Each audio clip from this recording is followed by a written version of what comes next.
YouTube, Ozick, going the Goat House is back with another NFL offseason plan video. This one for the Philadelphia Eagles, who, after evaluating their offseason situation, I actually like a little better. I like a little better. They can take that next step to get to where they want to be. So we'll break that down and what I mean by all that and how they will do that here. Doing this for every single NFL team, playing GM, making some cuts, re-sign some players, make some major signings in free agency, in a 7-round mock draft, trying to deal with the cap situation, all these teams as well. So full offseason plan here in these videos, full NFL content on both of our channels. We have a newer channel that we need your help trying to get the subscriber rate to match this one here. So follow that link in the description and in the comments, and subscribe to the Goat House Plus. We'd really appreciate it.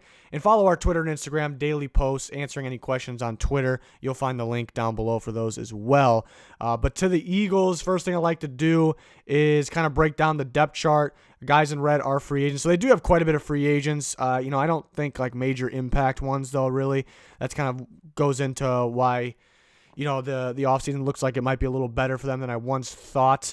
But yeah, receiver, they definitely need help. I know there's a lot of guys hurt last year. The Alshon contract, that's the one thing I really don't like about the Eagles. They have a lot of future cap tied up. Some of the contracts they're giving out have been a little brutal, to be honest. So kind of remembering those happening and me not liking acquiring Deshaun Jackson, I think it was the wrong time to do it, not in their best interest. So things like that kind of made me thinking, heading into this, that they may be in a rough spot for free agency, but there's a lot of good from it. Those are the kind of the bad things.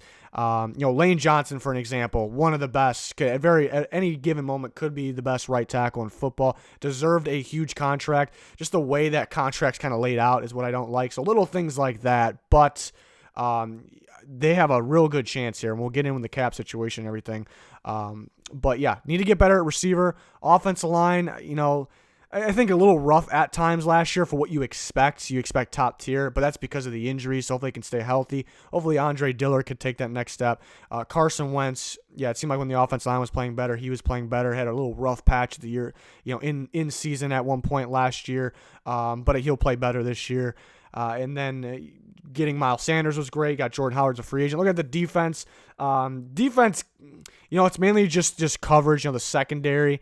You could get more pass rush. Everyone could ask for more pass rush, but already declining the option of Nigel Bradham, that creates even more of a hole that there already was at the linebacker position, but he is aging and he's owed some money, so I understand declining that option, and they very well could get him back. But so the first thing I do here is usually cut some players, but I'm not cutting any players for the Eagles, and that's kind of a good and a bad thing here. But we'll see who I'm re-signing here. We'll leave this up on the screen. So you see before the cuts, $43 million. After the cuts, $43 million. So this is the first team I've done this for, where we're kind of skipping a process. But why I said it was a good and bad thing is because, maybe you would actually like to cut Alshon Jeffrey. You would like to have Alshon Jeffrey because he's a good receiver. The injuries coming up, though, and he's kind of aging, and the contract's not that great. So maybe it would be a thought you could possibly cut him. But the contract, there was just too much dead cap involved. You can't really cut him. And the same with Deshaun Jackson. I didn't really understand acquiring him at the time because he's constantly hurt, and then he has the dead cap, so you cannot cut him. So that's kind of the bad thing about that. But the good thing is, there's not any glaring bad players that you just absolutely need to cut at all. That doesn't exist here. So that's the good news here. And it's even though it's kind of good in the offseason, all right, we can cut this player and we can gain extra money for free agency. That sounds good, but if you have to cut a player, it's not necessarily a good thing. So overall, to me, for the Eagles, it's a good thing. And then re-signing players here.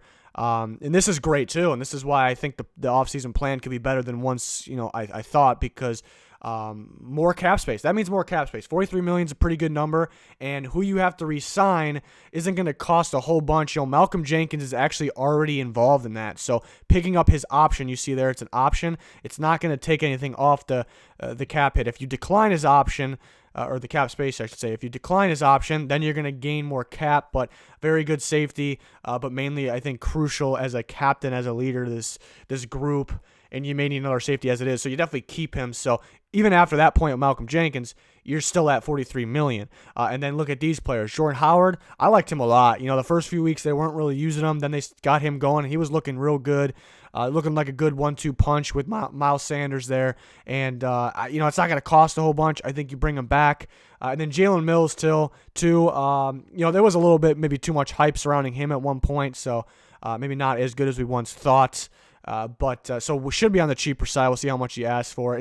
But it kind of brings it up again. Like, you're not, if you don't bring Jalen Mills back, you're not in, like, big trouble or anything. You could let the guy walk, so they're going to have a decent amount of cap space still going into making your team better, adding players, gaining players. And then they could bring a guy like Vinny Curry back, kind of aging, but was pretty productive for a rotation guy last year.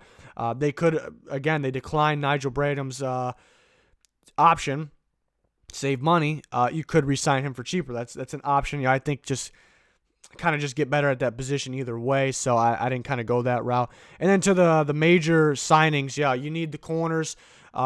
Chris Harris Jr., veteran, proven corner. Let's stop messing around with the unproven corners here in Philly. Let's stop messing around with it.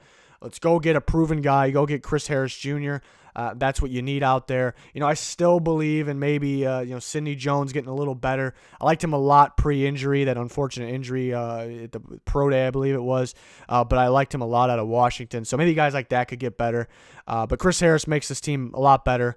And it really, it makes the defense that much better. And then Danny Trevathan, a veteran linebacker. I don't think the Bears will bring him back. I think they'll stick with somebody else, one of their younger options. So Trevathan should be available, a good veteran, proven linebacker that I think will fit their defense, even though it's a different scheme than the Bears. I still think he fits in there and can play at a pretty high level if he's healthy.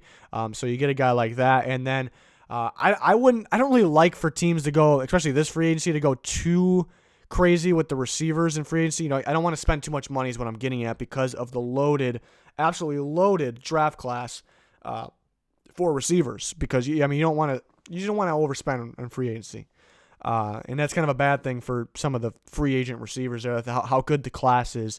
So you gotta get some speed. You need some speed in there. Get Demarcus Robinson.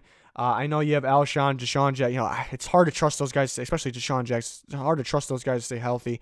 So get some speed in there. And you're looking to go in the draft. I would personally go in the draft to find my number one potential receiver, or maybe a couple number ones here, or just impact receivers. So I think those are pretty big signs for them. They get a lot better with those. And then, they could be looking for another safety as well, another linebacker. But then we move on to the 7th-round mock draft. So I take T. Higgins with 21. There's been a little bit of talk that he can drop down to second. I'm not really buying it. I like T. Higgins a lot. Very good off the line against press. Faster than you think. Ridiculous catch radius. Catches about anything. He's kind of got that. Once the ball's in the air and you're at the point of catching the ball, he kind of gets this last second separation from the defensive back, the corner. So I like T. Higgins. I think I like him maybe a little more than some other people, but I would like that pick at 21. And then Jordan Brooks, another guy that I think I'm higher on than everyone else. I watched this guy's tape, and this guy flies all around the field. Really carried that Texas Tech defense. Always in the backfield, sniffing out the exact play. High motor guy. I would love him in that linebacker unit with the Eagles there. And then already I'm grabbing another receiver. Let's get that guy that can kind of play both the slot, play outside, good route runner, going to get open, get KJ Hill. Already this receiver unit is so much better, and this offense could be scary. And then Richie Grant, another sleeper type guy, the Central Florida safety, very, very productive.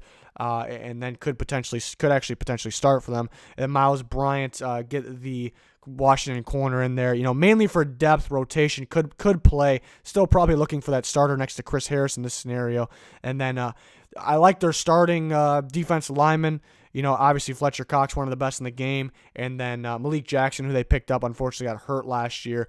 So love the starting duo. You just really don't have any depth. You could let the guys walk like Jernigan, Hassan Ridgeway. So Tyler Clark could be somebody for depth there. And then another guy that's growing on me. There's certain teams that I really like. Another one that could fill in at that much needed linebacker spot, Justin Sterned, who's high motor guy, pretty rangy, but we've seen him kind of rush the edge sometimes, but also an off-the-ball linebacker. So, I mean, really, in this scenario, it'd be pretty wild, but you could have Trevathan, Jordan Brooks, all three of these guys, just playing right away. Jordan Brooks, I really like Jordan Brooks. It's just the guy that's really growing on me after watching this tape. I think he should be a lock in the second round. I'm almost, high second round on him, an early second round. So, not sure why. Not sure, I think actually I do know why. It's probably because he's a Texas Tech player, why not enough people are talking about him. But the guy's the real deal, I believe. So, would love this plan for the Eagles. Maybe they have some future cap kind of tied up, some contracts I don't love, but they have the ability to be a Super Bowl team this offseason. I was kind of one of those, a lot of people liked the Eagles to win the Super Bowl last year. I was one of those people that, this is a good team, but I really didn't think they were winning the Super Bowl. A lot of people mad with me in last offseason, but that was kind of my thinking. I did not think they were really ready to be that contender. A playoff contender, yes, but and I think with this offseason, I think it's time. They have to do it right first. It doesn't have to be exactly this or anything. That's not really what I mean, but I think they definitely, there's a good chance, with the right offseason, they can be back to being that Super Bowl contender. So we'll see what they do. Can't wait to see what they do there. Doing this for every single NFL team. Draft order, full NFL coverage. Can't wait for the combine, free agency, the draft's all coming up. We got you covered, both channels. Please subscribe to both. Follow our Twitter, Instagram. We would really appreciate that. You'll find the links in the description and in the comments. Check all those out. That's going to do it for this one, though. Thanks for watching. Goodbye.